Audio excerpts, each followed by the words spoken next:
The side hold, strategically in ground fighting, is an extremely strong position since it enables you to either finish directly from that position or go directly into the mount position. Now notice, as I'm on my back, the things I try to do is create space and get onto my side quickly. Without these two movements, you're basically in deep trouble. The more time he spends on your chest while you're directly flat on your back, the harder your breathing will become. So what I try to do immediately is create space by driving my forearms into his pelvis and throat area and bump up onto the side.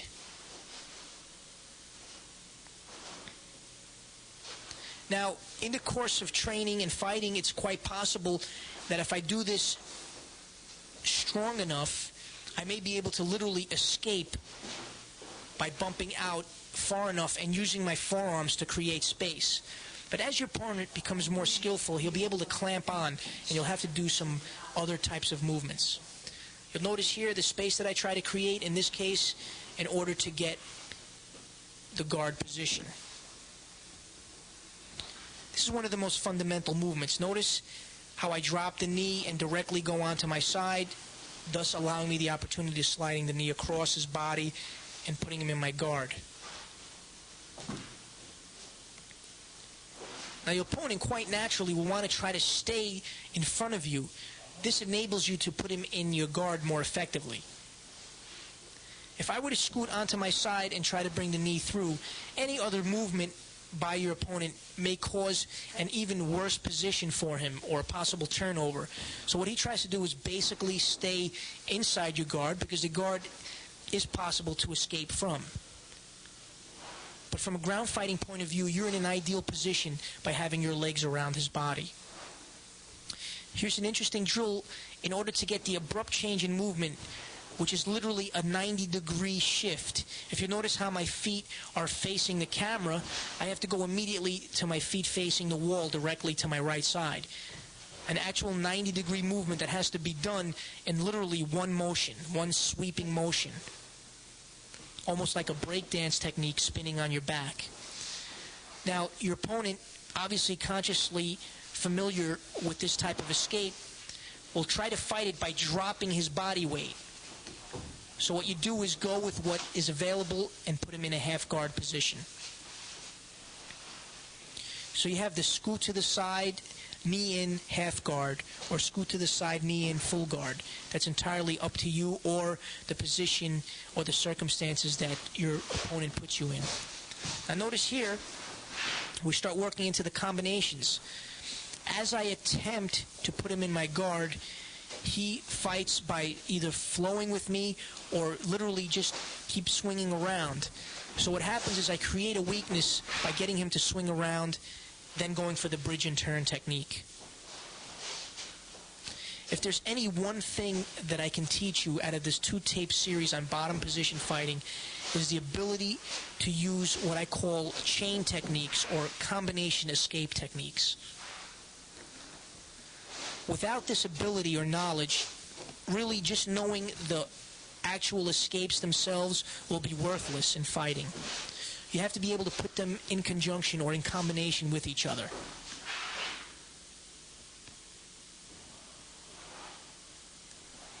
A way to drill that is, you notice here, I'm using the scoot and slide motion to try to get him into the guard and then immediately go into the bridge and turn.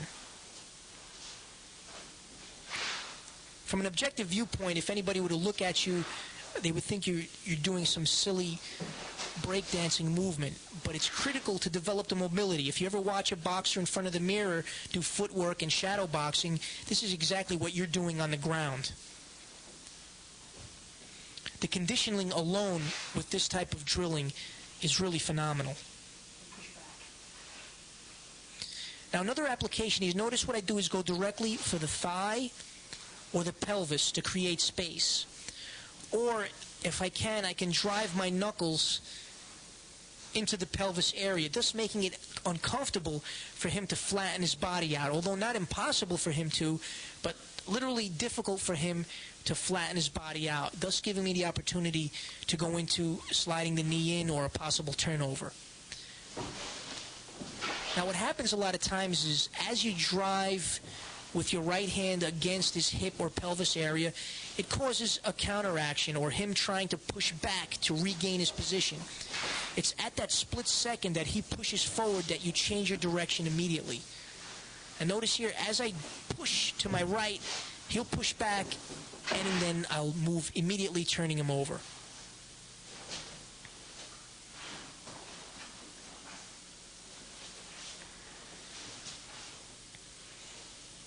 In this case here, you'll notice as I push forward, I may not get the reaction that I'm looking for, which is him pushing me back for the turnover, so I can go immediately into the half guard or full guard. This is how you have to be thinking. If one thing doesn't work, what is the next opportunity? Am I 2, 3, 4 moves ahead of my opponent? Hopefully after watching this videotape series, you'll be prepared to use the combinations. What can naturally come next? Now, you'll notice here, if you, again, watch my top position series, there's a change in his arm position. Instead of underhooking my neck, you notice the elbow goes outside against my neck or to the side of my head, and his opposite arm goes to the right side of my body. What this does is make it virtually impossible to get some kind of a guard attempt. So I have to use the technique of spinning up onto my knees. If you'll notice here, see how his right arm is now on the right side of my body? It makes it virtually impossible for me to get my knee through there because his arm is defending against it. So what I do is use that opportunity to turn up onto my knees and then go for what is almost kind of a variation of a single leg takedown, but you're on the ground. You notice here, as I bump up onto my legs, I'll literally grab his right leg and drive with my head, bring him onto his back. Also trapping his arm.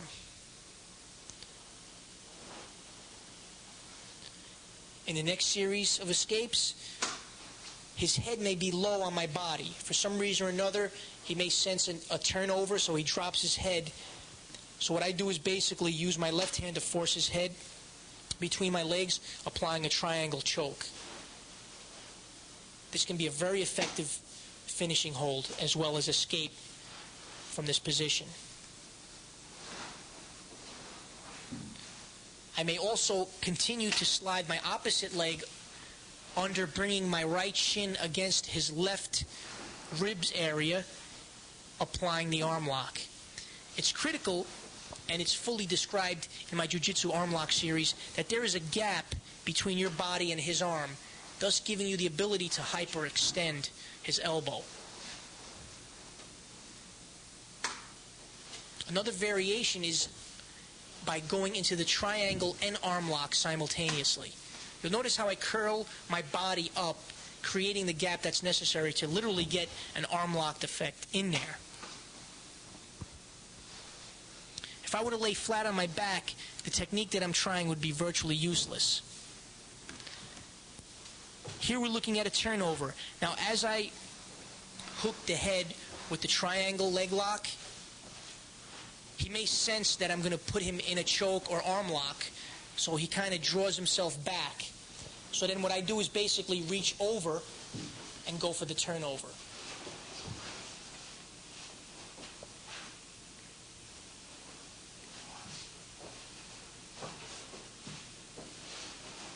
As I apply the triangle, he drops back, allowing me to reach over and literally grab his body, hugging his body, or grabbing a part of the gi and turning him over into finishing hold position.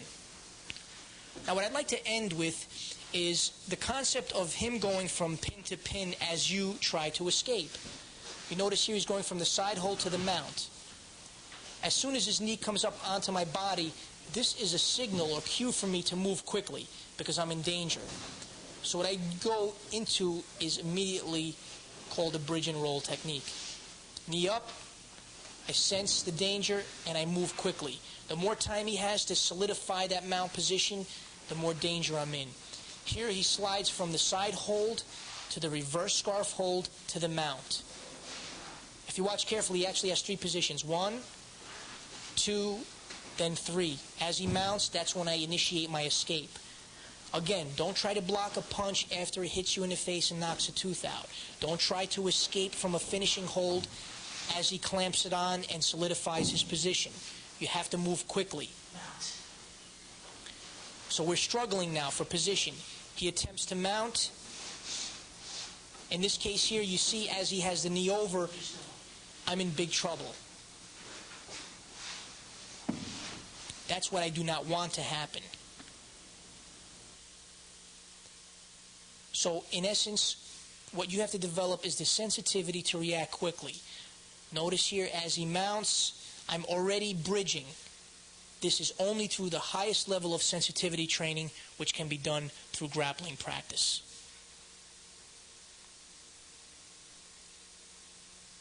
I hope you've enjoyed my bottom position fighting series. This is a lot of information to cover, so you should basically go at it one segment at a time. Train hard,